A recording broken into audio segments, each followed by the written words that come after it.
Right, Jimmy News can reveal that more than 2,000 small boat migrants have crossed the Channel in less than a week. As sources say the migrant camps are like a war zone. Well, astonished admitting late last night in a communique that the situation in the Channel is deteriorating, which is a significant shift in the language previously used by Number 10. So we're staying with you, Mark, aren't we?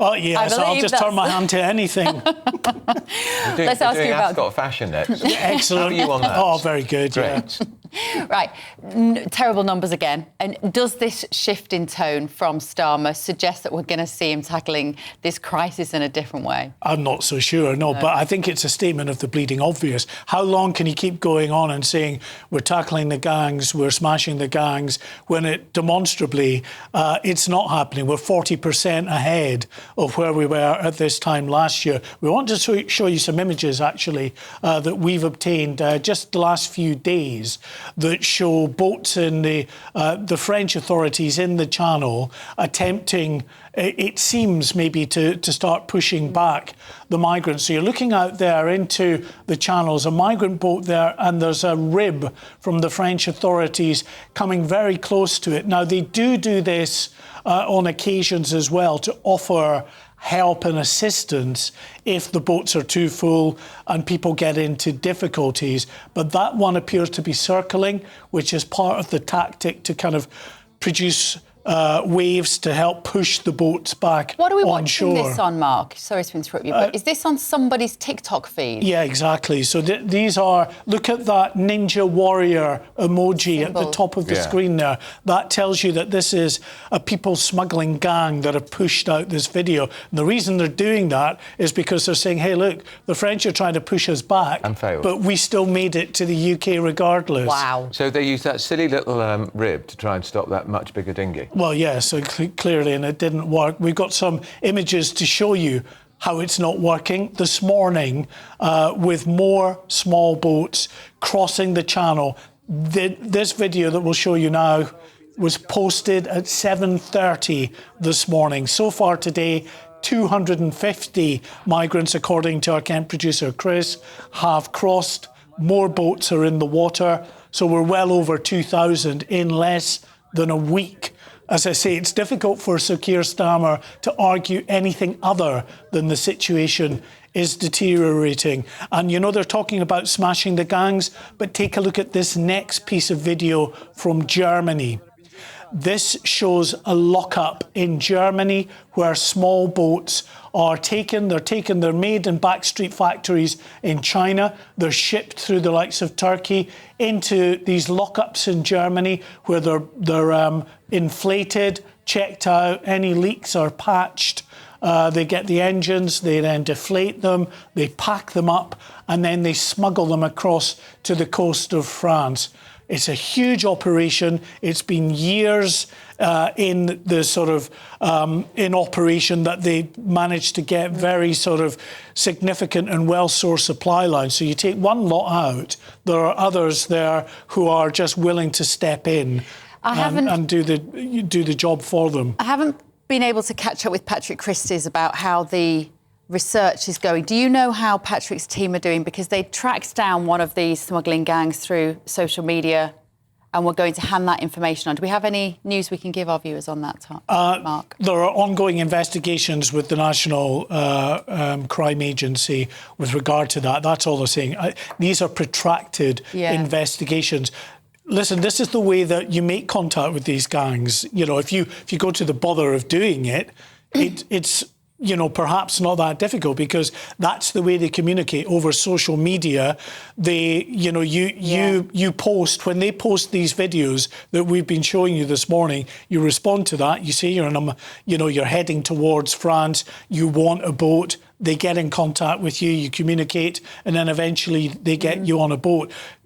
I just wanted to mention, because we haven't done that just before you wrap me up, very, very worrying situation now developing in the camps across northern France. It's always been pretty dodgy in those camps anyway, but in the last week we've seen extreme violence as we've got inter-gang warfare that's breaking out between mainly Kurdish gangs and Africans who are not paying the money to get on the boat. There were shootings on Saturday, multiple people shot. Shootings on Sunday, multiple people fatally shot.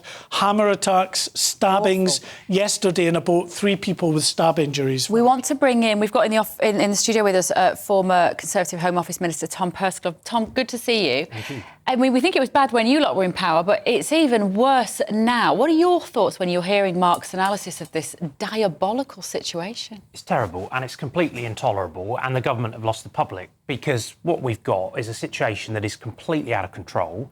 Crossing numbers are up by over 40%. The fact that you've had over 2,000 arrivals in the space of a week is a damning indictment on the government's policy. I would accept that we didn't get everything right in government, but I do believe that there was some understatement, Tom. No, Tom, that's a bit of an understatement. You know, we didn't get it. We certainly didn't get everything right. And I do think that there are foundational pieces of work that we put in place that this government should be using. Like what? Not having a deterrent has proven to be a disaster. It's about Rwanda. And, you know, we should be getting on and delivering that. You couldn't get that deterrent over the line either, could you? Well, I would do whatever was necessary to change the law. So there is a legislative base to deliver that policy.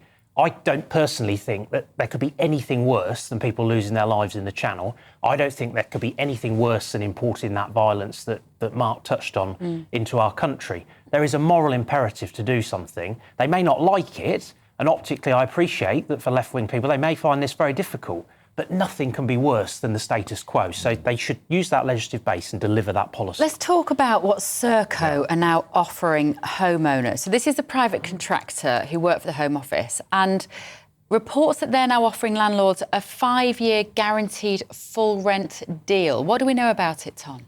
Bit of an admission there, isn't it, that the government doesn't think that they're going to get this issue under control within a 5-year window. Maybe they don't want to. Which means, which would take us beyond way into our next way Parliament. beyond into the next Parliament, and the rhetoric doesn't match the reality. So the numbers are going the wrong way, as we've touched on. I don't have an issue with trying to save money. Actually, the hotel model is terrible because it's very, very costly. But fundamentally, if you want to change the accommodation model, I don't see how you can achieve that in this very congested housing market that many communities already see, where a lot of young people can't get on the housing ladder, but also at a time when the numbers are going up. If you'd got a very diminished number of people arriving and you'd got therefore a much lesser need for an accommodation footprint, I could see this being deliverable and achievable. But I just don't see how on this current trajectory the government is going to get into that place. There will probably always be a need for a small amount of accommodation, but at the moment all the metrics are going the wrong way. They just have to get a grip on this. Yeah. Don't you think all this is just going to trigger even more unrest? I really do think they've lost the public. And what I worry about, and I say this as someone who was the legal migration minister, and yes, we cut the numbers, and I always said that there would be more to do. I am very worried that all types of immigration are now being lumped together. People who play by the rules, have skills that we want in our country, are seen often through the same prism as people who are coming and arriving. On all their houses. And it's outrageous. It's completely wrong. And what it means is that the public just doesn't have confidence and trust in our institutions. The public has lost trust in our borders. I think you're seeing that reflected in the polls. And there is never an excuse for the sorts of scenes like we've seen in Ballymena. But we also shouldn't minimise the concern that people have got. Tom Perskell, come back and see us again. That was. We need to go to. We need to give you the Serco statement, actually. Oh, do we? Yeah, we've provided housing and support for asylum seekers on behalf of the Home Office since 2012, say Serco. We are committed to ensuring those housed are safe whilst they await news on their immigration status. And our teams work closely with local community representatives to discuss any concerns they might have regarding asylum accommodation in the area. No, they don't. They never consult anybody at all. People just get lumbered with these people in their communities.